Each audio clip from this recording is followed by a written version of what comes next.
Assalamualaikum warahmatullahi wabarakatuh. Selamat siang pemirsa, Anda kembali menyaksikan Apa Kabar Indonesia Siang bersama saya Ana Telita dan juga Reyhana Mezia. Reyhana, semoga dalam kondisi baik-baik saja ya di cuaca yang saat ini sering hujan ya kayaknya. Betul, kita semua harus selalu menjaga kesehatan, jaga hati juga. Ada informasi apa nih untuk pemirsa hari ini? Nah, tentunya kita sudah menghadirkan banyak sekali informasi di Apa Kabar Indonesia Siang hari ini. Tapi kita akan melihat dulu informasi pertama pemirsa, di mana gerombolan pemotor bersenjata tajam menyerang warga di Cilacap, Jawa Tengah. Ya, lalu satu warga ini dilarikan ke rumah sakit akibat luka senjata tajam di bagian kepala.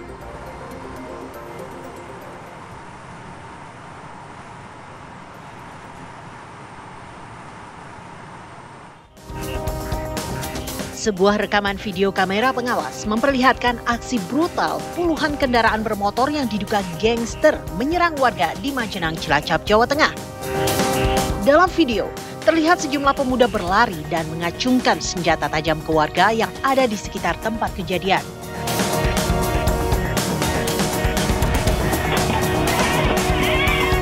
Beberapa warga pun berhamburan dan menyelamatkan diri ke dalam warung. Satu warga yang tengah melintas menjadi korban kebrutalan gangster. Korban mengalami luka di bagian kepala setelah diserang dengan senjata tajam oleh gerombolan bermotor tersebut.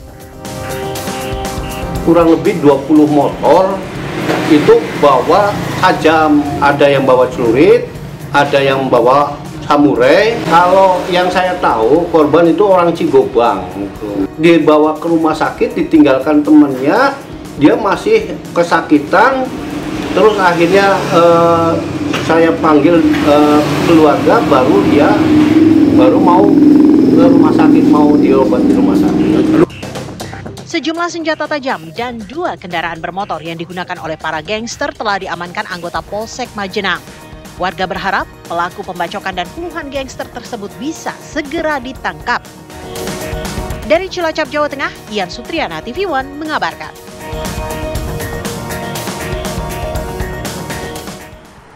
Kami hadirkan informasi lain untuk Anda pemirsa. Warga Bangkalan di Jawa Timur ini nekat memburu rokok ilegal dari sebuah bangkai bus yang terbakar di jalan dan videonya viral di media sosial. Selain membawa rokok ilegal, pemirsa, bus tersebut ternyata melanggar trayek yang resmi.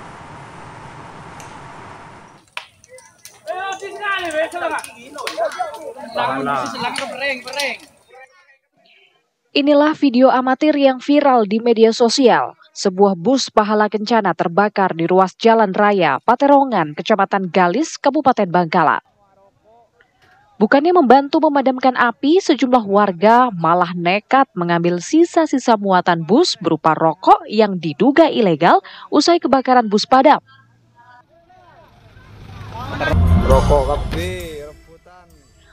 Warga tetap merangsek masuk ke dalam bus yang masih mengepulkan asap dan mengambil bungkusan rokok yang kondisinya sudah setengah terbakar. Pihak Polres Bangkalan kemudian mengamankan lokasi dan menyita sebanyak 2 karung rokok muatan bus yang terbakar. Temuan sekaligus barang bukti ini kemudian diserahkan ke Unit Tindak Pidana Khusus atau Tipitsus Satreskrim Polres Bangkalan untuk dilakukan penyelidikan bersama kantor Bea Cukai Madura.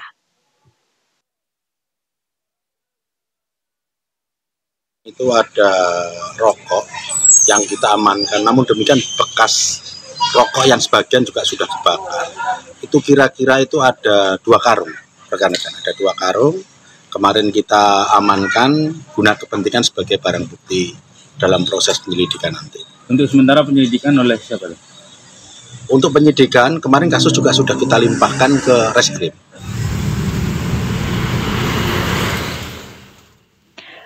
Setelah diselidiki, pihak kepolisian menemukan jika bus berjalan tidak sesuai dengan rute trayeknya. Rute bus melayani tujuan Terminal Pulau Gadung, Terminal Arjosari, Malang. Namun diketahui sebelum terbakar, bus bertolak dari Kabupaten Sumeneb dengan tujuan ke Jakarta. Di Bangkalan, Madura, Jawa Timur, Abdul Rahim, TV One mengabarkan.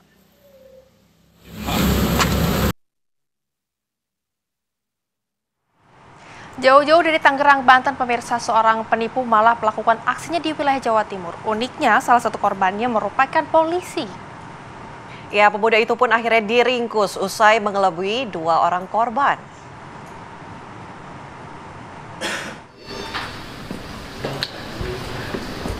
Tak selamanya merantau dilakukan untuk tujuan baik. Perantau bernama Moses asal Tangerang, Banten ini menipu seorang rekan gerejanya plus seorang polisi Probolinggo, Jawa Timur. Setelah kedua korban melapor, Moses pun ditangkap unit reskrim Polsek Tegal Sari, Surabaya. Bermodal baju dan atribut kepolisian dari toko online, Moses mengaku sebagai anggota Polda Jawa Timur berpangkat AKP. Di media sosial, Moses obral janji bisa tukarkan uang ratusan juta rupiah dengan pecahan baru di bank. Korban pertamanya adalah teman gerejanya. Ede yang percaya pada bualan Moses selalu menyerahkan uang 135 juta rupiah untuk ditukarkan di bank saat Lebaran Idul Fitri. Tapi yang dikembalikan ke Ede dengan pecahan baru hanya 40 juta rupiah. Sedangkan 95 juta rupiah lainnya masuk kantong Moses. Korban kedua Moses adalah seorang polisi di Polres Probolinggo.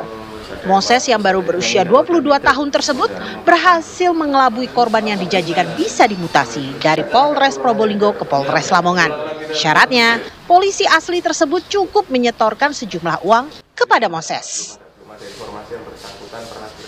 Berdasarkan pengembangan, memang yang bersangkutan sudah berhasil menipu seorang anggota di Polres Probolinggo terkait dengan upaya mutasi anggota Polri.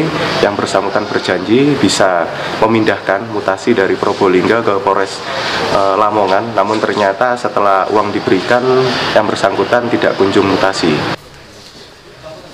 Kini, Moses yang ngakunya bercita-cita jadi polisi waktu kecil itu dijerat dengan pasal penipuan dan penggelapan dengan ancaman hukuman 4 tahun penjara. Dari Surabaya, Jawa Timur, Syamsul Huda, TV One mengabarkan. Pemirsa, ratusan masyarakat dari berbagai pihak ini menggelar aksi penolakan aktivitas tambang batu bara dan juga tambang emas secara ilegal di Kutai Barat, Kalimantan Timur. Penambangan tanpa izin atau ilegal ini tidak hanya merusak fasilitas umum seperti jalan raya, namun merusak hutan bahkan hingga mencemari sungai sumber air masyarakat. Hal tersebut membuat berbagai kalangan masyarakat menggelar aksi damai penolakan tambang batu bara dan tambang emas secara ilegal yang sudah mengepung wilayah di Kutai Barat. Dalam aksi tersebut, tokoh masyarakat serta perwakilan pemerintah daerah berorasi mengenai dampak buruk dari aktivitas penambangan ilegal. Mereka mendesak Gubernur Kalimantan Timur turun ke lapangan, menghentikan aktivitas penambangan tanpa izin dan menyurati Presiden Prabowo Subianto serta Kapolri untuk menindak para pelaku tambang ilegal tersebut. Timur yang berakhir di muara Sungai Mahakam. Dampak dari kami memang mengalami kesulitan karena memang kami Dinas Lingkungan Hidup mewakili pemerintah bahwa kami hanya bisa menangani terkait yang punya izin, ya. Kalau yang punya izin kami bisa melakukan teguran, penghentian sampai penjemputan izin. Tapi terkait dengan kegiatan yang tanpa izin, apa yang bisa kami lakukan? Cabut izin memang mereka sudah tidak punya izin. Kita beralih ke informasi lainnya, pemirsa, mengenai longsor yang terjadi di Cirebon. Memasuki hari kelima, petugas SAR gabungan fokus pada 3 titik yang terindikasi adanya timbunan jenazah di area longsor tambang batu Kabupaten Cirebon, Jawa Barat.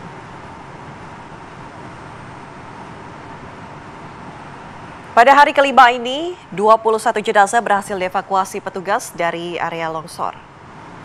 Sedangkan 4 jenazah lainnya, yakni Munia, Nur Rahman, Tono, dan Dedi Setiadi masih tertimbun.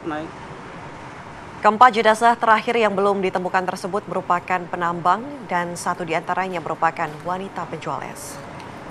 Sebanyak 3 ekor anjing pelacak dikerahkan lebih awal di lokasi longsor tambang batu Gunung Kuda. Anjing K9 dari unit Satwa Ditsamapta Polda Jawa Barat tersebut bekerja untuk mengendus posisi jenazah yang tertimbun material longsor sedalam lebih dari 5 meter. Dalam operasi ini, petugas mengedepankan keselamatan mengingat area yang rawan longsor bahkan dalam longsoran besar.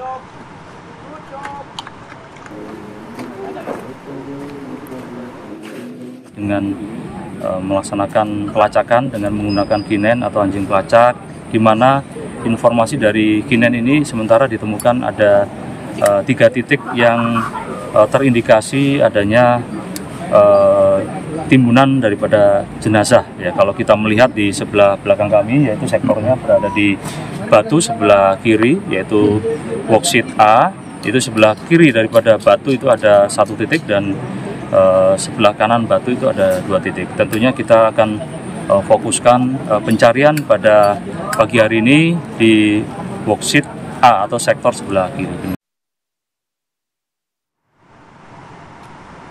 Pemirsa, Menteri ESDM Bahlil Lahadalia buka suara mengenai bencana longsor di Tambang, Gunung Kuda, Cirebon, Jawa Barat. Menurut Bahlil, dirinya dan tim Kementerian ESDM akan meninjau lokasi longsor. Ia menjelaskan pemirsa izin tambang galian C sudah dilimpahkan kepada daerah. Ke lokasi dan saya akan ikut ke sana nanti, apakah besok atau lusa. Tapi yang jelas itu kan galian C. Galian C ini sesungguhnya izinnya kita limpahkan dan pengawasannya ke daerah, ke gubernur. Tapi dengan kondisi kayak begini tidak menutup kemungkinan untuk kita melakukan evaluasi total. Ya, evaluasi total ya, Pak. Terima kasih. Lalu pemirsa, bagaimana proses pencarian yang dilakukan hari ini? Kami sudah terhubung dengan reporter TV One Faisal Rinaldi yang akan mengabarkan untuk Anda. Silakan Faisal. Ya, baik, selamat siang Ana, Rehana, dan juga pemirsa. Sampai dengan pukul 1 siang ini dalam proses evakuasi hari kelima, belum ada satupun korban ataupun jenazah yang berhasil dievakuasi. Informasi yang kami dapatkan pula tadi dari petugas evakuasi tim gabungan bahwa sudah ditemukan 1 jenazah ataupun korban yang berada di sisi barat ataupun di sejumlah titik yang tadi sudah dilakukan proses evakuasi. Namun informasinya bahwa jenazah tersebut masih tertimbun batu yang cukup besar. Nah, ini juga yang menjadi kendala para petugas untuk bisa mengevakuasi korban yang sudah terlihat oleh tim gabungan ini. Nah, kemudian Rehana, Ana, dan juga pemirsa, untuk saat ini memang proses evakuasi masih dalam diberhentikan sementara dikarenakan tadi sekitar pukul 11 siang sempat terjadi longsor susulan yang berada di sisi timur. Nah, ini yang juga patut diwaspadai oleh tim petugas gabungan dalam melakukan proses evakuasi. Mengingat sejak hari pertama kemarin sampai dengan hari kelima ini beberapa kali sering terjadi longsor susulan, baik itu di sisi timur ataupun di sisi barat. Nah, ini juga yang tadi pagi dilakukan pemantauan oleh tim evakuasi sebelum menerjunkan petugas dan juga menurunkan sejumlah alat berat. Dilakukan asesmen terlebih dahulu, kemudian dipantau apakah ada pergerakan di bagian bukit bebatuan ini. Jika terlihat adanya pergerakan bebatuan yang berada di bukit ini, maka ini berpotensi terjadi longsor susulan. Nah, kemudian juga tadi sebelum diturunkan petugas, para tim evakuasi ini juga menurunkan anjing pelacak yang hasilnya ada 3 titik yang diduga ada korban di dalamnya. Ini yang terus masih dilakukan evakuasi oleh tim gabungan dari TNI Polri, kemudian juga Basarnas dan sejumlah pihak lainnya. Nah, kemudian dapat kami informasikan pula, Ana, Rehana, dan juga pemirsa, untuk total keseluruhan sampai dengan hari kelima kali ini sudah ada sebanyak 21 korban yang ditemukan dalam keadaan meninggal dunia dan juga sudah berhasil diidentifikasi lalu dikembalikan ke keluarganya untuk bisa disemayamkan. Sementara untuk 4 korban lainnya atau pekerja tambang, 3 pekerja tambang dan 1 yang diduga adalah penjual minuman keliling yang berada di lokasi tersebut memang hingga saat ini masih belum ditemukan dan juga proses evakuasi masih akan kembali dilanjutkan. Kita doakan sama-sama Rehana, Ana, dan juga pemirsa agar proses evakuasi hari ini dan seterusnya ini bisa berjalan dengan lancar dan juga seluruh korban yang belum ditemukan bisa segera ditemukan. Demikian, kami kembalikan ke studio. Baik, terima kasih laporan langsung Faisal langsung dari Cirebon, Jawa Barat. Selamat kembali bertugas, hati-hati selalu. Ya pemirsa, kami hadirkan informasi lainnya untuk Anda ini mengenai pembahasan keaslian ijazah Jokowi yang kembali bergulir dalam sidang di Pengadilan Negeri Surakarta kemarin. Tim tipu UGM pemirsa merasa masyarakat Indonesia dirugikan dengan berbagai keputusan yang diambil saat Jokowi menjabat sebagai presiden. Pakar hukum juga mengatakan semua kerugian tersebut harus bisa dibuktikan di pengadilan.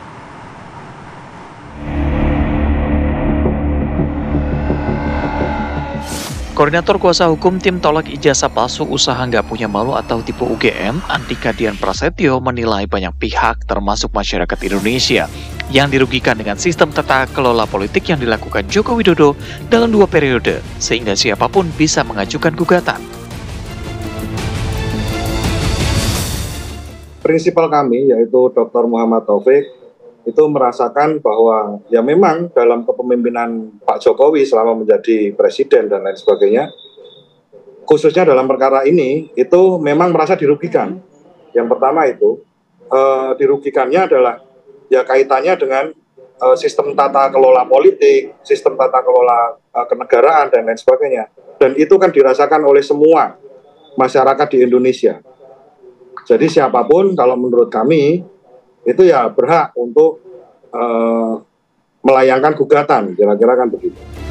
Namun hal ini dibantah oleh Wakil Ketua Umum Projo, Freddy Alex Damanik menilai tidak ada sangkut paut jika menuntut soal keaslian ijazah dengan tata kelola politik dan keputusan yang diambil saat Joko Widodo menjabat. Kalau gugatan yang digugat tadi ijazah, tadi Prof udah jelasin, kemudian ini dipaparkan negara kerugian secara materialnya, perekonomiannya, ya itu kan nggak nyambung. Nah, kalau masalah gugatan rekonvensi sebetulnya menarik. Tapi itu kan misalnya tadi di dalam perdata yang benar-benar sesama perdata gitu, pribadi-pribadi. Lah ini misalnya, itu masalah strategi pengacara, strategi. Ini kalau mau digugat balik, mohon maaf, apa sih yang mau digugat balik dari orang-orang ini? Apakah hanya, itu kan dihitung, apakah hanya menghabiskan energi, ya? Menurut pakar hukum Universitas Al-Azhar Jakarta, Prof. Suparji Ahmad, hubungan antara keaslian ijazah dan pengambilan keputusan Joko Widodo saat menjabat sebagai presiden perlu dibuktikan di pengadilan dengan membawa bukti-bukti pendukung, terlebih ada kerugian material dan imaterial yang digugat. Jadi memang ini akan dibuktikan tentang hubungan kausalitas antara kerugian dan perbuatan dari ijazah ini tadi. Nah, kalau pertanyaannya, apakah nanti Pak Jokowi memungkinkan menghadirkan ijazah asli dalam persidangan? Tetapi prinsip dasarnya dalam hukum perdata kan siapa yang mendalilkan itu yang benar harus membuktikan. Kalau dalam hal ini penggugat mendalilkan, dia mengatakan bahwa ini adalah ijazahnya palsu dan membuktikan apakah ada ijazah aslinya. Jadi tidak bisa kemudian hanya berdasarkan asumsi, berdasarkan imajinasi, apalagi tidak bisa itu. Berarti tidak wajib nih Pak Jokowi menunjukkan ijazah aslinya? Ya tentunya kalau dalam konteks pembelaan nanti itu tergugat juga bisa mendalilkan hasil, bisa membuktikan saja di persidangan nanti, bisa ada hak untuk membuktikan juga. Tetapi bisa juga dengan bahwa bukti tentang ijazah asli palsu itu tidak hanya sekedar surat kan, bisa bukti-bukti yang lain, bisa dengan saksi, bisa dengan ahli, bisa dengan persangkaan. Jadi tidak harus terbatas pada berupa alat bukti surat berupa ijazah, tetapi akan lebih otentik, akan lebih kuat buktinya kalau ijazah aslinya bisa dihadirkan di dalam persidangan. Sementara itu gugatan intervensi dilakukan oleh alumni-alumni SMA Negeri 6 tempat Jokowi bersekolah dulu. Dan putusan intervensi tersebut akan dibacakan pada sidang Kamis 5 Juni mendatang. Tim TV One mengabarkan.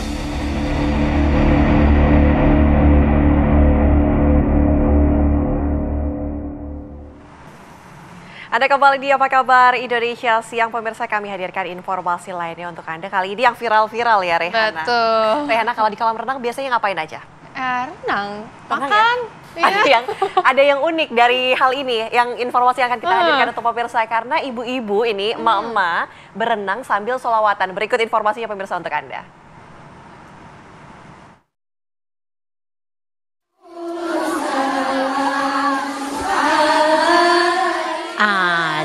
Ada saja ulah emak-emak ya.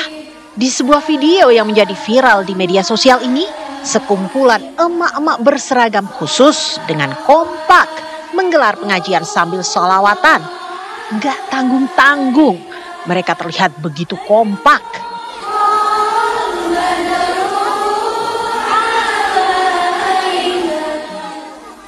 Jadi, apa komentar Anda melihat aksi emak-emak bersolawat di kolam renang ini? Tim TV One mengabarkan.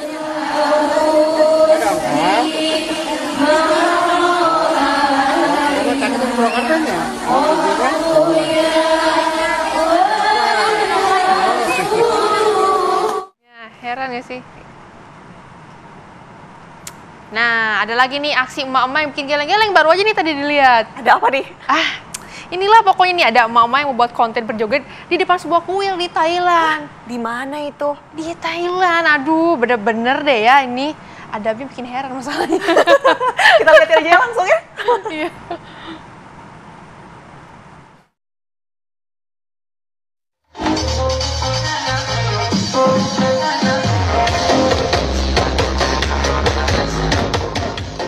Lagi-lagi suara sound horeg yang menghebohkan bikin rusak rumah warga. Sebuah video yang memperlihatkan genteng dari salah satu rumah warga berjatuhan akibat getaran dari karnaval sound horeg di Desa Wedusan, Kecamatan Duku Seti, Kabupaten Pati, Jawa Tengah. Rumah rusak dan genteng berjatuhan bukanlah sekali ini terjadi, melainkan sudah sering terjadi sejak komunitas sound horeg kerap menggelar festival.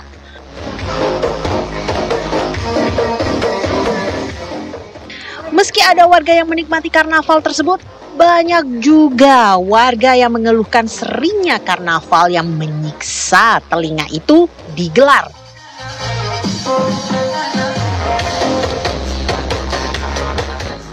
Nah, kalau sudah menimbulkan kerusakan begini, harusnya ada kesepakatan yang menguntungkan kedua belah pihak dong ya.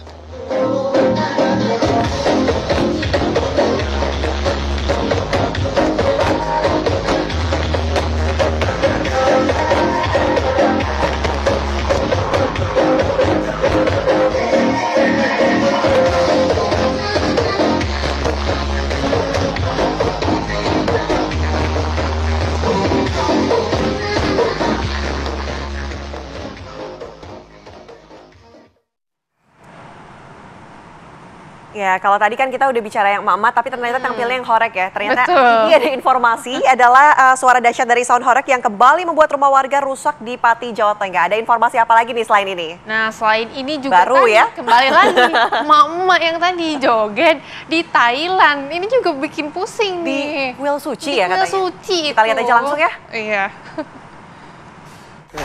Baru kenalannya so bikin bagilah. Tiap malam berjalan kita pedompetnya rata dunia. Masa tak ada modal, asal gaya pasang story yang bordoi di meja. Jujur banyak yang paling tak ada obat. Sifat-sifat macam ini harus injang dalam muka. Otak cuma penuh dengan rencana. Macam model ini memang pacar tak raguna. Fajar sekali, memang fajar sekali. Kita lihat informasi lainnya untuk Anda pemirsa. Di masa pensiunnya, Presiden ke-6 Republik Indonesia, Susilo Bambang Yudhoyono, kian lekat dengan aktivitas melukis. Ya, baru-baru ini SBY terbang ke California, Amerika Serikat untuk belajar melukis bersama seorang seniman bernama Brian Blood.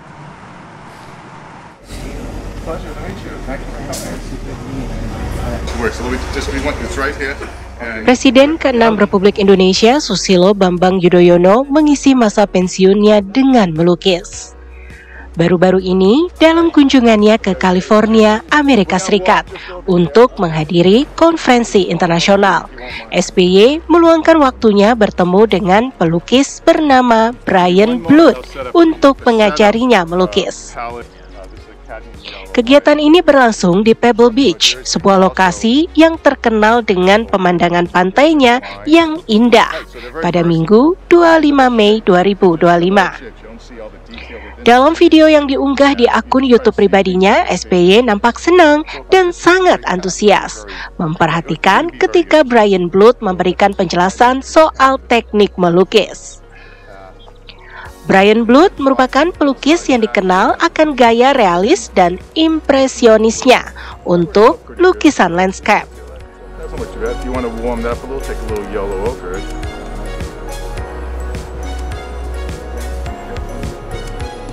Sosok Brian menarik perhatian SBY karena sama-sama senang melukis di alam terbuka dan menyelesaikannya langsung di lokasi. Kanvas, cat, dan kuas seakan tidak pernah absen mengisi hari-hari SBY. Aktivitas melukis ini menjadi bagian dari cara SBY menikmati masa pensiunnya dengan kegiatan yang produktif dan menenangkan.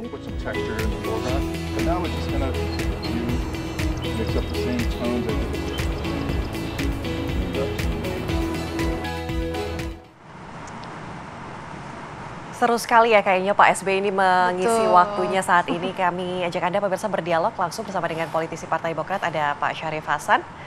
selamat siang. Selamat siang, Mbak. Pak Syarif, kenapa nih Pak SBY memilih Brian Blatt sebagai mentor untuk memperdalam seni lukisnya, bahkan sampai ke Amerika Serikat loh? Betul. Jadi sebenarnya tujuan utama Pak SBY ke Amerika itu adalah untuk tampil di seminar internasional yang diselenggarakan oleh Stanford University dalam hal tentang International Conference Southeast Asia and United States of America yang berkaitan tentang ekonomi dan sustainability dan prosperity. Dan beliau tampil sebagai keynote speaker, dan sebenarnya juga acara ini bagian daripada kerjasama antara Stanford University dengan The Yudhoyono Institute yang kemarin di Jogja sudah diselenggarakan seminar tentang prosperity juga, kemudian berlanjut di Stanford University. Nah, di setelah menghadiri seminar tersebut pada kesempatan yang sangat bagus, beliau memang bertemu dengan pelukis yang sangat terkenal di Amerika, yaitu Brian Blatt, dan beliau bisa memberikan arahan dan pengetahuan melukis langsung di 17 Drive di People Beach. Dan karena beliau, Pak SBY kan ahli raja sama dengan Brian Blatt, sehingga kerjasama dan informasi serta teknik-teknik melukis yang disampaikan oleh Brian pada Pak SBY itu sangat mempengaruhi ke depan bagaimana cara Pak SBY untuk melukis.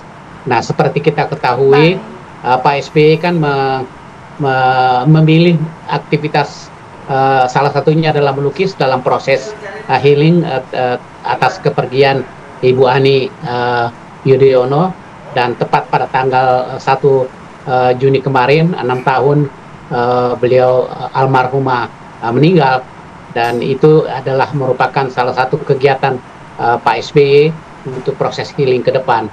Ya, Pak SBY dalam setiap kesempatan selalu menyatakan dia adalah pelukis yang pemula, dan mudah-mudahan setelah 6 tahun ini melukis, beliau akan semakin meningkatkan kualitasnya, sehingga tidak henti-hentinya beliau selalu berusaha untuk berguru kepada pelukis-pelukis yang terkenal di seluruh dunia, termasuk sama Brian Hook dan beberapa pelukis lainnya.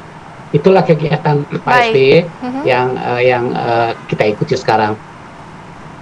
Ya, luar biasa sekali Pak Syarif. Ini tapi kami juga kemudian penasaran bagaimana sebetulnya Brian Blatt ini menilai hasil dari karya Pak SBY, Pak. Jadi Brian Blatt itu sangat senang sekali dengan hasil lukisan Pak SBY, dan mereka sebenarnya sharing bersama bagaimana, karena kebetulan aliran melukisnya juga sama kelihatannya, sehingga saling memberikan input bagaimana agar suatu lukisan itu betul-betul lebih dari sisi artistik dan seninya itu semakin baik dan semakin enak untuk dipandang dan dinikmati. Dan insya Allah Brian Blatt itu akan diundang lagi ke Indonesia mungkin tahun depan untuk kerjasama dalam hal melukis lagi, jadi saling memberikan input. Nah, saya melihat di sini bahwa memang beliau itu karena selalu menempatkan dirinya sebagai pelukis pemula, jadi tidak ada henti-hentinya beliau untuk selalu menimba ilmu dari pelukis-pelukis yang ternama. Nah, mudah-mudahan kata beliau, saya akan terus meningkatkan kualitas melukis saya, dan insya Allah dalam waktu yang tidak lama lagi lukisan saya akan semakin banyak dikenal dan dinikmati oleh masyarakat luas.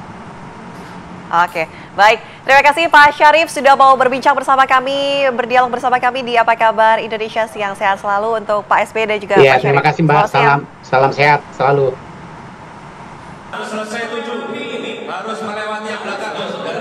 Inilah suasana manasik haji yang dilakukan sejumlah calon jamaah haji furoda asal Jawa Timur beberapa waktu lalu. Mereka mengikuti kegiatan manasik haji sebagai persiapan untuk berangkat menunaikan ibadah haji di Tanah Suci. Namun, meski berbagai persiapan telah dilakukan termasuk persyaratan penyelesaian administrasi haji, sejumlah calon jamaah haji furoda asal Jawa Timur ini hingga sekarang tidak ada kepastian untuk berangkat ke Tanah Suci karena adanya regulasi dari pemerintah Saudi yang tidak menerbitkan visa furoda pada musim haji tahun 2025 ini.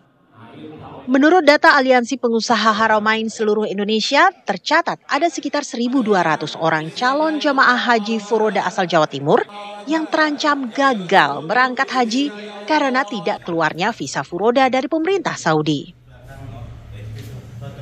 Calon jamaah haji visa furoda atau mujamalah yang sampai dengan hari ini belum ada kepastian mendapatkan visa sebagai syarat masuk ke Saudi untuk melaksanakan ibadah haji.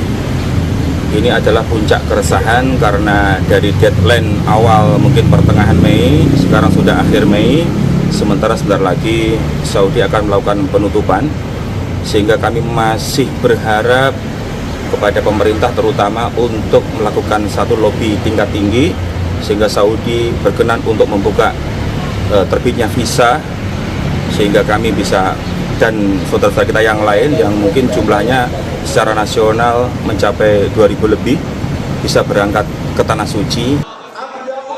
Kerajaan Arab Saudi resmi tidak mengeluarkan visa haji furoda pada musim haji tahun ini. Imbasnya, ribuan haji asal Indonesia yang sudah mengeluarkan dana lebih untuk dapat melaksanakan ibadah haji batal berangkat. Untuk itu, Aliansi Pengusaha Haramain seluruh Indonesia Aspirasi memberikan solusi kepada pemerintah melalui Kementerian Agama untuk mengelola haji furoda secara mandiri karena terlihat minat para jemaah haji yang tinggi melalui haji furoda. Menurut kami, hingga kini belum ada kebijakan khusus dari Kemenak terkait pengelolaan haji furoda. Aspirasi dari para penyelenggara ini diharapkan bisa ditindaklanjuti dalam waktu dekat. Dirjen Penyelenggaraan Haji dan Umroh Kementerian Agama Republik Indonesia menyebut, pemerintah Indonesia belum mendapat informasi tentang pembukaan visa haji furoda. Dengan beredarnya informasi pembukaan visa furoda pada hari Minggu, sebagaimana yang tersebar di sosial media, kami sampaikan bahwa pemerintah Indonesia sampai hari ini belum mendapatkan informasi apapun terkait dengan hal tersebut. Gagalnya ribuan jemaah haji furoda berangkat tahun ini membuka lagi perdebatan tentang pengelolaan jalur furoda di Indonesia. Publik menanti langkah pemerintah untuk membuat regulasi yang lebih pasti dan melindungi jamaah dari ketidakpastian visa. Dari Jakarta dan Sidoarjo, Jawa Timur, serta Makkah, Arab Saudi, Robin Freddy Kumaidi, Senida Aditya, TV One, mengabarkan. Pemirsa, kami ajak Anda langsung berdialog bersama dengan narasumber kami yang sudah berada di studio. Ada Pak Ahmad Musana Syahab, Waketum Aliansi Pengusaha Haramain seluruh Indonesia. Assalamualaikum, selamat siang. Waalaikumsalam. Selanjutnya dengan via Zoom, kita sudah terhubung dengan Pak Tulis Abadi, Ketua Forum Konsumen Berdaya Indonesia. Selanjutnya ada Ketua Tim Pos Haji, Pak Cucun Ahmad Syamsurizal. Mungkin saya mau pertama ke Aliansi Pengusaha Haramain seluruh Indonesia. Pak Ahmad, tanggapannya Pak, ini visa haji furoda tidak keluar nih Pak untuk di akhir-akhir ini. Ya, jadi memang ada beberapa penyebab. Ada 3 hal saya lihat ya di sini. Pertama, penghapusan sistem distribusi kuota berbasis kolega dan kekerabatan di Saudi. Yang biasa para penyelenggara mengenalnya dengan istilah user amir. Itu yang pertama. Terus kemudian terjadi pembatasan distribusi kuota secara internasional, artinya seluruh dunia mengalami pembatasan. Ya, kita lihat saat ini di Saudi jumlah jamaah haji yang hadir mungkin cuma sekitar 1 jutaan, 1.300.000 something ya, mungkin 30%-nya. Jadi terjadi pembatasan. Faktor yang ketiga, perubahan sistem distribusi kuota tadi ya, Tadi kan penghapusan yang pertama ya.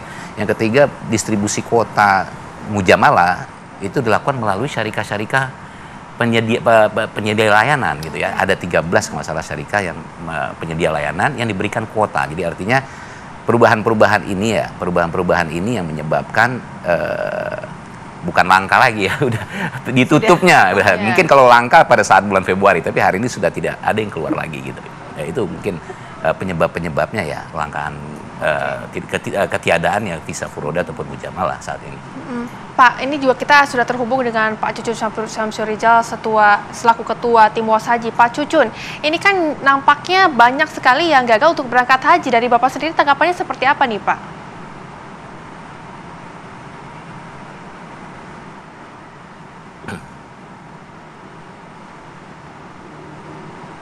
Baik, Pak Cucun. Iya. Baik, Assalamualaikum Pak Cucun. Assalamualaikum Pak Cucun. Oke, kalau gitu saya mau ke Pak Tulus terlebih dahulu ya, Ketua Forum Konsumen Berdaya Indonesia. Pak, soal bagaimana kemudian jemaah yang gagal berangkat, ini proses ganti ruginya seperti apa? Apakah kemudian akan ada pendampingan? Seperti apa Pak Tulus? Ya, pertama kita menyesalkan kejadian ini karena kemudian ini sangat merugikan masyarakat sebagai calon jemaah haji ya. Risiko yang rendah baik dari pengelola haji maupun pemerintah. Nah, mitigasi risiko yang jangka pendek tentu adalah yang rugi atau refund dari penyelenggara jemaah tanpa pungutan apapun atau status kembali. Dan kedua tentu adalah bisa mungkin juga ada kompensasi yang lebih dari refund itu karena secara imaterial calon jemaah ini sudah dirugikan ya. Dan berikutnya yang terpenting adalah bagaimana nanti negara juga ikut berperan di dalam melindungi calon jemaah haji furoda ya, karena jemaah haji furoda kan secara wajib juga dalam undang-undang tentang haji ya, bahwa itu legal. Nah, kalau legal kemudian tidak dilindungi atau tidak bukan satu persoalan kan ironis ya. Namun ini adalah warga negara yang berhaji dan membayar mahal, dan kemudian justru standar pelayanannya belum ada baik yang ditetapkan oleh pemerintah ataupun juga oleh penyelenggara haji. Dan resikonya seperti sekarang ini kan harusnya tidak terjadi kalau kemudian sejak awal ada mitigasi resiko baik oleh penyelenggara haji maupun juga oleh pemerintah. Kira-kira itu. Pak, ini juga ditahan dulu karena kita akan kembali lagi ke Pak Ahmad. Pak Ahmad, untuk saat ini apakah ada yang sudah berencana untuk menagih pengembalian uang atau seperti apa nih Pak? Ya, sebagian besar sudah melakukan refund. Ya, artinya kalau di furoda ini harusnya kembali 100% ya. Memang sudah menjadi konsekuensi dari penyelenggara gitu ya.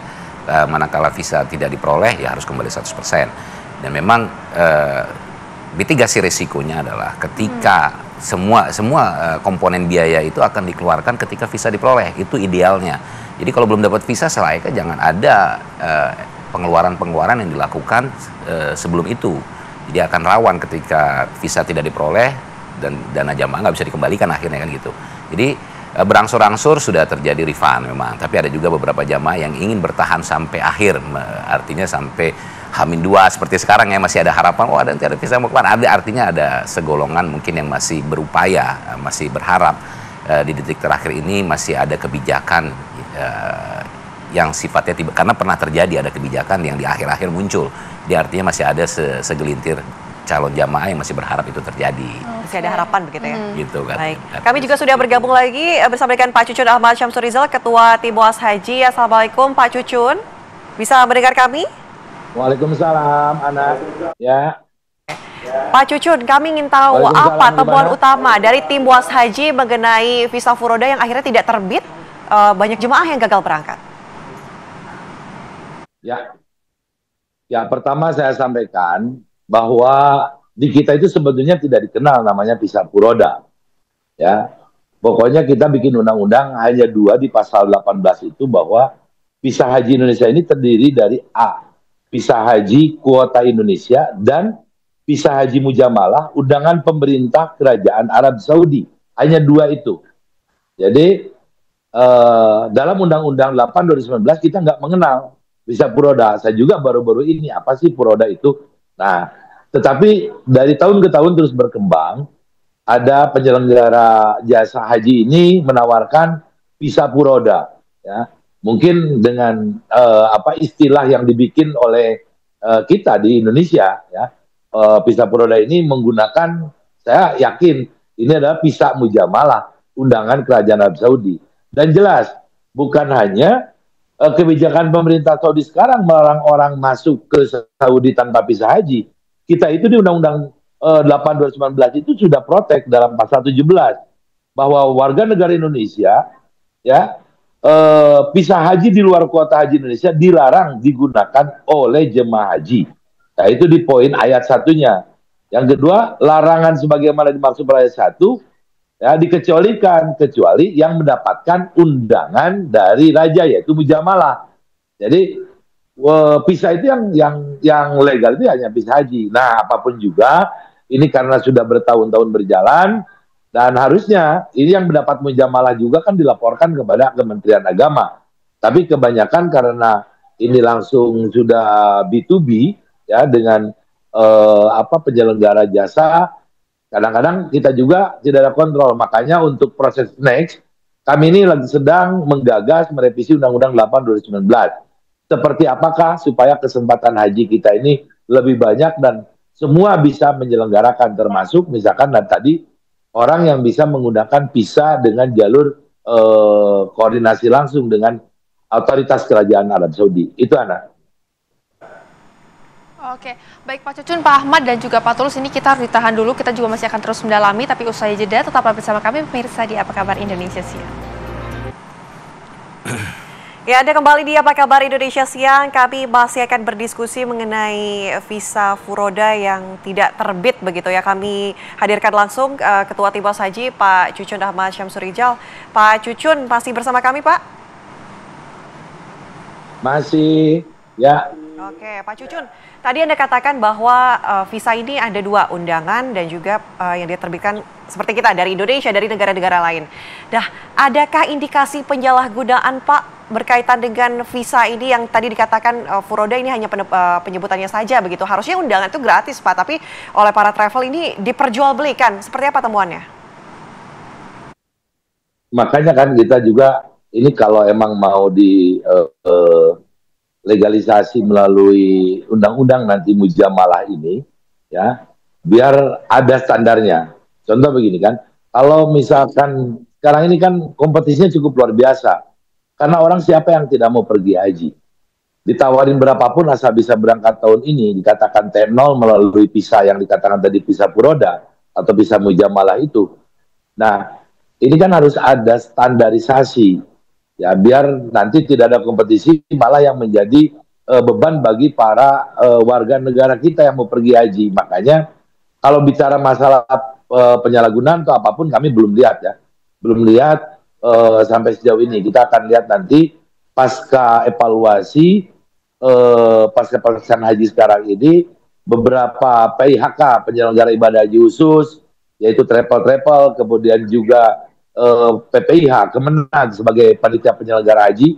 Ini apa yang terjadi tiap tahun. Masa kita juga kan ke DPR tidak pernah mendapatkan laporan, oh ini di luar haji resmi yang kuota 221.000 itu 203 untuk reguler dan sekian 16.000 untuk jemaah khusus.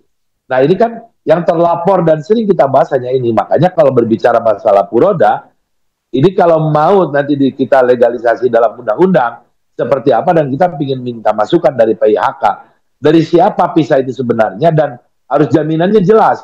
Jangan sampai sudah ditawarkan kepada warga kita, kepada umat kita semua, seperti tahun ini nggak berangkat kan kasihan. Bukan masalah uangnya, tapi psikologi kekecewaan mereka itu semua. Dan negara harus hadir di sini. Ya, negara harus hadir. Kita juga nggak nutup mata. Nggak bisa bilang, wah itu bukan urusan kita, urusan PIHK atau travel, nggak bisa. Karena ini menyangkut rakyat, sebagaimana amanat dari pembukaan bahwa melindungi segenap tumpah darah Indonesia itu ya, diantaranya umat Islam harus dilindungi. Kalau misalkan ada praktek-praktek penyalahgunaan, mereka belum punya kepastian visa terus menjual menjanjikan, ya ini satu pelanggaran yang harus diproses. Itu Ana. Artinya Pak Cucun ini perlu ada perlindungan, tapi kita juga akan kembali lagi Pak ke Pak Ahmad. Pak Ahmad, sebetulnya dari internalnya sendiri, apakah ada pengawasan Pak kepada agen-agen ataupun travel-travel ini Pak? Pengawasan Oleh dari aspirasi ini Pak? Kalau dari kami mungkin membantu mengkoordinir para anggota, karena terkadang perolehan itu tidak optimal. Ada yang cuma dapat 3, ada yang cuma dapat 5, ada yang cuma dapat 7, sehingga mereka tidak bisa menjalankan dan melayani dengan baik. Jadi kami mengkoordinir supaya bisa jadi satu grup. Dan mungkin pelayanan itu terkait dengan jumlah. Nggak mungkin kita bisa melayani kalau cuma 5-6 orang. Gitu. Kalau kami mengkoordinir dan membantu ya sifatnya. Kalaupun penyalahgunaan terjadi dilakukan oleh anggota, ya itu kan kembali mereka kembali masing-masing ya. Mungkin di sini peran Kementerian Agama selaku pengawas yang menindak gitu ya. Kalau kami hanya mengkoordinir. Oke, mengkoordinir. Ya. Saya mau ke Pak Tulus. Pak Tulus, akankah ada layanan pendampingan atau mungkin sudah ada jemaah yang minta didampingi untuk kemudian adanya pengembalian dana? Ya, kami sebagai forum konsumen juga masih pada publik. Ini kan sangat membutuhkan masyarakat sebagai calon jemaah haji, dan kami siap mendampingi calon jemaah kalau akan melakukan gugatan ke pengadilan. Ya, kami siap mendampingi dengan gugatan baik perdata maupun mungkin adanya unsur pidana. Ya, karena kerugian ini kan secara material jelas dan kerugian imaterial juga jelas, dan bisa jadi ini bisa menjadi dugaan adanya penipuan ataupun penggelapan dana nasabah.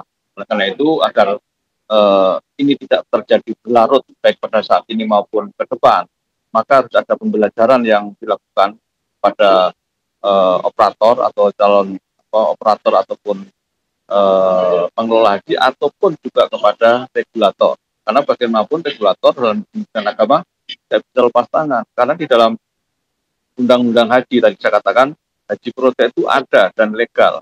Sehingga kalau diatur dalam undang-undang, ya negara harus intervensi. Tidak boleh tinggal diam atau hanya fokus pada haji reguler atau ingin tahu itu haji khusus. Ya, pasal berapa? Dan pengawasan yang dilakukan misalnya adalah dengan mereview MOU yang dilakukan antara calon jemaah dengan penyelenggara haji. Karena kalau kita lihat substansi perjanjiannya, MOU-nya antara calon jemaah dengan operator atau penyelenggara haji itu memang ada tersirat adanya ketidakpastian. Ya, bahwa penyelenggara tidak menjamin 100% itu bisa berangkat. Nah, tidak menjamin itu kan artinya berarti ada semacam gambling. Ya, kalau bahasa agamanya ada unsur horor. Nah, itu harusnya kan nggak boleh. Kalau sudah berani menyelenggarakan dan sudah memungut dana nasabah atau dana jemaah, ya harusnya menjamin bahwa itu ada kepastian untuk berangkat. Karena ini menyangkut masalah finansial, masalah nama, dan juga masalah hak-hak calon jemaah yang harus dilindungi. Jadi kami sudah menyiapkan tim lawyer kalau memang calon jemaah ingin melakukan gugatan secara keperdataan ataupun bahkan secara pidana. Baik, artinya ada tim pendampingan begitu ya. Terima kasih Pak Tulus sudah bergabung bersama kami di Apa Kabar Indonesia Siang. Pemirsa, kami harus jeda terlebih dahulu. Saya jeda juga kami masih akan terus mendalami bersama dengan Pak Cucun dan juga Pak Ahmad mengenai visa haji furoda yang tidak keluar begitu ya. Sesaat lagi. Masih bersama kami pemirsa di Apa Kabar Indonesia Siang, kita juga akan kembali lagi mendalami tentang haji furoda ini, pemirsa visa haji furoda ini bersama dengan Pak Cucun dan juga Pak Ahmad. Kita akan ke Pak Cucun terlebih dahulu. Pak Cucun, hingga saat ini apakah sudah ada lobby-lobby antara pemerintah Indonesia dengan pemerintah Arab Saudi, Pak? Untuk terkait apa? Visa furoda? Terkait kalau masalah Pak. visa furoda, ya pemerintah kita itu kan punya tugas bagaimana dia menjalankan tugas fungsi undang-undang. Malah kalau dia melakukan lobby terkait visa furoda ya bukan kewenangannya. Kita kan panggil DPR, ya. Jadi nggak ada pemerintah misalkan ngurus-ngurus visa furoda yang tidak dalam undang-undang. Kalau misalkan dua jenis visa itu, ya, yaitu visa haji dan visa mujamalah, itu adalah tugas yang ada di undang-undang. Makanya misalkan kalau lobby-lobby tadi sebagai perwakilan negara, kemarin ya bagaimana pemerintah kita ini lebih fokus, jangankan ngurusin visa Puroda, visa yang reguler saja. Kita lakukan pengawasan di DPR itu banyak. Ini kalau misalkan dengar ya, terjadi ada sedikit kegoncangan mengenai terpisah pasangan suami istri itu karena apa? Penerbitan visa. Yang mana mungkin sekarang pemerintah kita melakukan lobby-lobby untuk ngurusin Puroda, sedangkan yang kewajiban paling esensial adalah ngurusin yang reguler. Ya, makanya kalau Puroda ini kan dari awal itu udah bisnisnya para PIHK, penyelenggara ibadah khusus. Tadi saya dari awal katakan bahwa saya tanya juga ke Menteri, apakah suka laporan nggak semua PIHK ini setiap tahun? Ternyata tidak ada juga laporan berapa mereka menyelenggarakan paket dari dikatakan tadi Puroda atau menggunakan visa mujamalah, begitu, Mbak.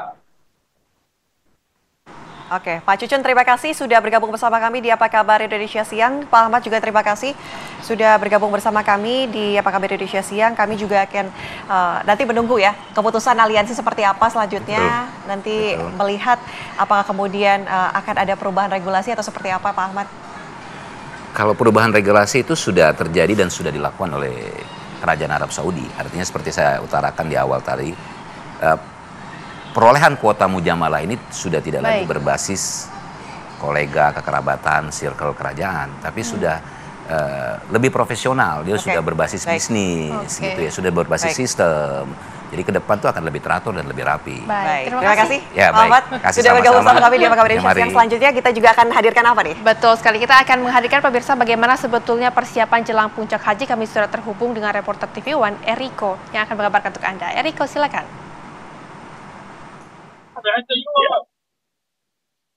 Ya, yang saya sampaikan yang saya sampaikan adalah persiapan di Mekah sendiri hampir sedikit selesai menjelang Armusna dengan sudah sebanyak jemaah yang sudah 100%, sekitar 203 ribuan jemaah haji dengan jumlah lansia 44.000 dengan tergabung 525 kelompok terbang yang telah tiba di kota Mekah dalam keadaan sehat dan aman. Seluruh jemaah bersiap menanti pelaksanaan puncak ibadah haji, artinya jemaah sudah 100% di tanah suci. Nah, kedatangan seluruh jemaah di Mekah dalam fase sekarang inilah fase penting menjelang puncak ibadah haji. Jemaah akan diberangkatkan ke Arafah pada 8 Zulhijjah 1446 Hijriah Rabu atau 4 Juni 2025 dan wukufnya di Arafah pada tanggal 9 Zulhijjah 1446 Hijriah bertepatan dengan 5 Juni. Nah, panitia penyelenggara ibadah haji sendiri mengajak seluruh jemaah untuk memulai memusatkan perhatian pada persiapan fisik dan mental spiritual. Pemerintah sendiri sudah menyiapkan 15 kali makan, 1 kali snack berat bagi seluruh jemaah selama berada di Arafah, Musdalifah dan Mina, yang terdiri atas 5 kali makan di Arafah dan 1 snack berat di Musdalifah dan 10 kali makan di Madinah. Nah, untuk mengantisipasi padatnya kondisi menjelang wukuf sejak 7 Zulhijjah atau hari Juni, distribusi makan reguler di hotel digantikan oleh makanan siap saji. Jadi para jemaah sendiri makannya menggunakan siap saji yang sebanyak 6 kali yang direndam menggunakan air panas dan siap matang dan siap saji. Nah, sebenarnya di belakang saya ini masih di Mekah ini masih kotanya sekarang sudah agak ketat sekali. Beberapa di tiap sudut ada banyak pemeriksaan seperti visa, lalu kartu nusuk. Jadi tidak sembarangan jemaah sendiri. Terima kasih laporan langsung Eriko Wardeontoro dari Mekah, Arab Saudi. Selalu jaga kesehatan. Assalamualaikum. Pemirsa, tentunya saja kami akan hadirkan informasi mengenai modus sindikat narkoba untuk menyembunyikan barang haramnya di Polda Sumatera Utara. Kita akan hadirkan saja, tetaplah bersama kami di Apa Kabar Indonesia Siang. Masih bersama Ana dan juga Rehana, pemirsa, ada saja modus sindikat narkoba untuk menyembunyikan barang haramnya. Ya, Polda Sumatera Utara berhasil membongkar kejahatan para pelaku pemirsa yang menyembunyikan narkoba dalam kuburan hingga jala ikan. Dari salah satu tersangka, polisi mendapatkan narkoba jenis sabu-sabu yang disimpan dalam pemakaman di Jalan Pasar Baru, Kota Tanjung Balai, Sumatera Utara. Barang bukti tersebut ditemukan polisi pada 30 Mei, lalu dari tersangka berinisial MR berusia 51 itu polisi juga menangkap seorang nelayan yang menyelundupkan sabu-sabu dari perairan Malaysia. Nelayan itu, pemirsa, mendapatkan sabu-sabu seberat 9 kg. Selain kedua tersangka, polisi juga menangkap 2 tersangka lain di pintu keluar tol Medan Aceh. Sabu-sabu disembunyikan kedua tersangka dalam karung yang ditutupi jala ikan. Dari kedua tersangka itu, polisi mengamankan barang bukti 28 bungkus sabu-sabu yang dikemas dalam kemasan teh Cina dan 2 kg sabu-sabu yang disembunyikan di rumah teman pelaku. Keempatnya diduga merupakan satu jaringan internasional dan para tersangka dapat diancam hukuman mati.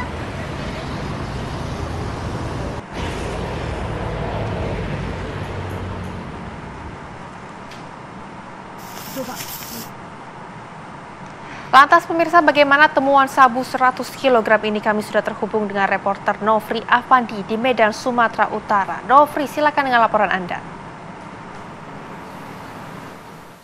Ya, Rehana, Ana dan juga pemirsa, 100 kg sabu tadi merupakan pengungkapan kasus dalam rentang waktu kurang dari sebulan. Nah, tadi pada hari ini Direktorat Reserse Narkoba Polda Sumatera Utara ada mengungkap sebanyak 665 kg sabu dalam rentang waktu tahun 2025. Tak hanya sabu, ada berbagai macam jenis narkoba lainnya yang diungkap dengan berbagai modus, baik itu nasional maupun jaringan internasional. Nah, seperti apa penjelasan lebih lengkapnya, saya sudah bersama dengan Direktur Reserse Narkoba Polda Sumatera Utara, Kombes Pol Jan Calvin Simanjuntak. Selamat siang, Pak Dir. Siang, Mas. Pak Dir, tadi ada berbagai macam jenis narkoba ya Pak yang diungkap, bahkan sabu ini sampai 600 kg lebih. Bisa dijelaskan lebih lengkap? Baik, terima kasih. Tadi sampaikan 665 kg sabu itu cukup sabu saja, tetapi masih banyak yang lain, kokain, ekstasi, H5, dan berbagai macam yang jumlahnya itu cukup banyak, ratusan kilogram. Dari 600, setidaknya yang disampaikan tadi itu kurun waktu dari tahun 2025 saja. Terdiri dari 2.373 kasus dan 3.051 tersangka. Ada berbagai modus di situ terjadi. Yang jelas adalah modusnya menggunakan perairan, udara, dan darat. Yang menariknya lagi, kita mendapati ada gudang-gudang yang merupakan gudang olahan dan gudang pengemasan. Berbagai macam narkoba tersebut itu dimasukkan ke dalam kompartemen mobil yang dikamuflase untuk menipu petugas. Kemudian kami mendapatkan lagi bahwa modus penjualannya ini menggunakan loket-loket yang ada di pemukiman umum, seperti itu. Dan di tempat-tempat hiburan, kami berhasil mengungkap kasus peredaran jaringan tempat hiburan malam. Baik Pak, tadi diungkapkan bahwa ada berbagai macam modus. Apakah ini termasuk jaringan internasional dan dari mana asal negaranya? Saat ini jaringan internasional, nasional itu sudah berhasil kita ungkap. Dengan ada kemarin kita berhasil menangkap di perbatasan perairan Malaysia menggunakan kapal yang sudah kita tangkap juga yang bentuknya adalah sabu dan di situ ada vape pot vaping liquid di situ. Kami sudah mengecek kandungannya itu mengandung etomidate dan metomidate termasuk golongan obat keras. Kemudian untuk jaringan nasional itu kita melihat jaringan-jaringan antar provinsi. Ini yang sangat-sangat marak sekali yang berhasil kami ungkap. Koordinasi bisa kita lakukan kementerian lembaga. Kami juga mengkoordinasikan juga dengan teman-teman di direktorat lain, direktorat narkoba di polda-polda perbatasan yang kita ada.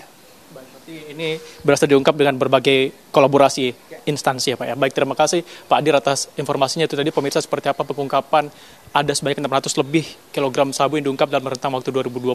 Tentunya ini dapat diungkap dengan kolaborasi berbagai macam instansi sehingga kita harapkan narkoba dapat diberantas dari bumi Indonesia. Demikian saya kembalikan ke Jakarta. Terima kasih laporan langsung Nofri Afandi dari Medan. Selamat kembali bertugas Nofri. Kita beralih ke informasi lainnya pemirsa. Pelatih Timnas Indonesia Patrick Kluivert memastikan tidak akan ada lagi penambahan pemain yang akan memperkuat Timnas Indonesia. Kluivert optimistis para pemain yang menjadi pilihannya akan mampu memberikan yang terbaik untuk skuad Garuda.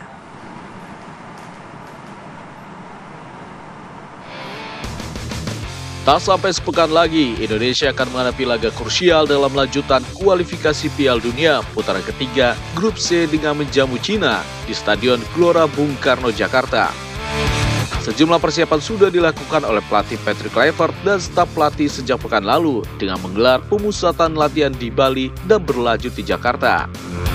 Tapi di tengah persiapan tersebut, kabar kurang mengenakan menghampiri skuad Garuda. Timnas Indonesia dipastikan tidak akan diperkuat 5 pemain di laga melawan Cina dengan berbagai alasan.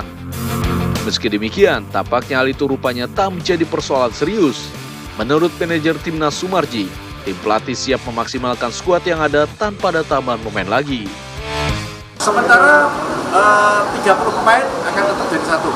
Kemungkinan kalaupun ada sangat kecil. Akan kami komunikasikan kembali sama Patrick. Apakah ada yang akan dipulangkan atau tidak, tapi komunikasi awal untuk 30, untuk kepastiannya kita tunggu nanti. Menatap pertandingan krusial melawan Cina dan Jepang, diketahui pelatih Patrick Kluivert sudah memanggil sebanyak 32 pemain untuk mengikuti pemusatan latihan di Bali dan Jakarta. Pemirsa, antusiasme masyarakat Indonesia untuk kemudian menyaksikan laga Timnas kontra Cina memang begitu tinggi. Sudah ada rekan kami pemirsa, Leo Sibarani akan memperlihatkan persiapannya, kemudian selain membeli tiket biasanya tuh akan ada pembelian merchandise. Leo, silakan. Iya, Ana dan juga pemirsa TV One, saat ini saya sudah ada di pop-up store-nya Airspo yang merupakan official jersey dari Timnas Indonesia. Dan yang salah saya gunakan saat ini, Ana dan juga pemirsa, ini merupakan jaket yang juga digunakan oleh Timnas Indonesia pada saat melakukan latihan. Dan beberapa kali kita sudah tahu juga bahwasannya Timnas ini juga sudah melakukan latihan mulai di Bali hingga yang terakhir kemarin di Jakarta. Nah, bahkan di pop-up store ini juga bukan hanya jaket yang saya kenakan, tetapi berbagai kaos lainnya ini juga tersedia. Ada hal yang menarik juga nih, Ana. Di sini juga jika kita perhatikan detail dari setiap jersey-nya itu ada logo ataupun lambang Garuda Indonesia yang sendiri ini juga melambangkan adalah kebanggaan ketika nantinya para supporter ini bisa meramaikan begitu, dan juga euforia yang akan dibakar seperti itu pada saat menonton pertandingan Indonesia melawan Cina nanti pada hari Kamis tanggal 5 Juni 2025. Dan informasinya pada pukul 20:45 waktu Indonesia Barat ini akan dilakukan kick off pertama antara Indonesia melawan Cina. Dan pastinya ini saya sebagai fans dari Timnas Indonesia sendiri tidak sabar, Ana dan juga pemirsa, untuk melihat bagaimana penampilan Indonesia melawan Cina pada Kamis mendatang. Dan pastinya tidak lengkap kalau tidak berburu merchandise Timnas Indonesia. Begitu, Ana, kembali ke studio.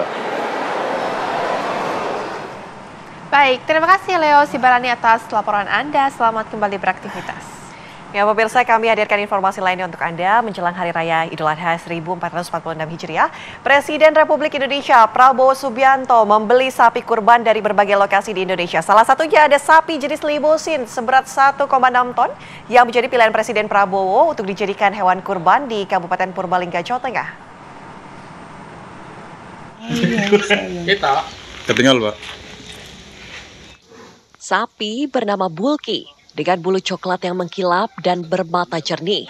Dengan berat mencapai 900 kg ini, dibeli Presiden Prabowo Subianto dengan harga 85 juta rupiah dari seorang peternak sapi yang ada di Desa Bogorejo, Kecamatan Sedan, Rembang, Jawa Tengah. Setelah melalui proses seleksi ketat oleh Dinas Pertanian dan Ketahanan Pangan. Pemilik peternakan sapi, Nur Hasan, mengaku tidak menyangka sapi yang awalnya dibeli pada 6 bulan lalu dari wilayah Jatirogo, Tuban, terpilih menjadi hewan kurban orang nomor 1 di negeri ini. Namanya siapa, Pak, itu? Bulky. Nur Hasan mengungkapkan persyaratan untuk dipilih menjadi hewan kurban Presiden Prabowo cukup ketat. Minimal bobotnya 800 kg, harus sehat dan layak sembelih. Beratnya sekitar 900 lah. Mungkin sekarang 900, kemarin masih 900 kurang sedikit. Sekarang sekitar 900-an. Dengan syarat, sehat, dan lain sebagainya. Alhamdulillah, setelah tak sampaikan termasuk harga, waktu itu saya tawarkan harga 85 juta. Itu alhamdulillah semuanya sesuai dengan kriteria. Ada Basnas Jakarta juga? Setelah dibeli Presiden Prabowo Subianto, Bulki tidak langsung dibawa ke lokasi kurban. Sapi ini akan dirawat di peternakan dengan pemeriksaan dan pemantauan intensif dari Dinas Peternakan hingga 1 hari sebelum Hari Raya Idul Adha untuk memastikan kondisi kesehatan Bulki tetap prima. Rencananya, Bulki akan disembelih di Masjid Baitul Mutakin, Desa Sumber Agung, Kecamatan Pancur, Rembang, Jawa Tengah saat Idul Adha nanti.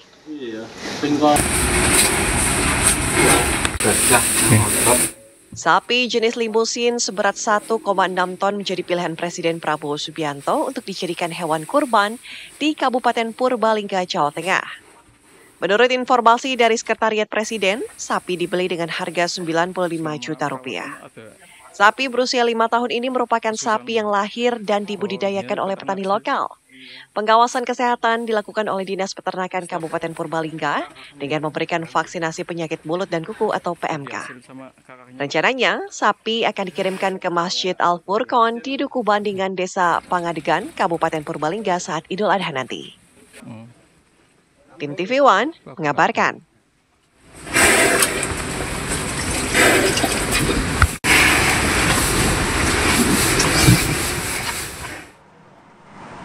Pemirsa, informasi tadi juga sekaligus menutup jumpa kita di Apa Kabar Indonesia Siang. Saya Rehana Mezia. Dan saya Anatea Lita pamit undur diri. Terima kasih pemirsa, sampai jumpa besok.